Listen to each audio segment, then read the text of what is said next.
আমরা সন্ত্রাসীদেরকে বলতে চাই, আমরা সরকারের কথা মেনে আইন নিজের হাতে তুলে নিই। সরকার বলেছে কোন মাত্রাস্টিস করবেন না, আইন নিজের হাতে তুলে নেবেন না।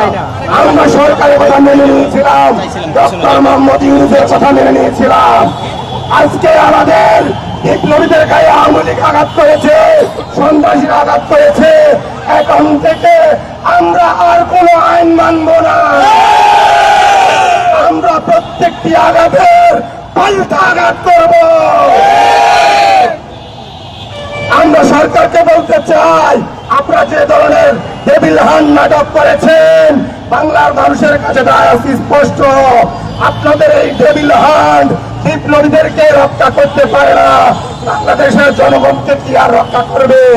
আমরা আপনাদেরকে বলতে চাই, আপনারা যতই চেষ্টা করেন আওয়ামী লীগের দোষরদেরকে রক্ষা করতে পারবেন না। আমরা কিছুক্ষণের মধ্যে এই জুলাই বিপ্লবের মহানায়ক হাসনাত আব্দুল্লাহর উপরে হামলার প্রতিবাদে বিক্ষোভে বসে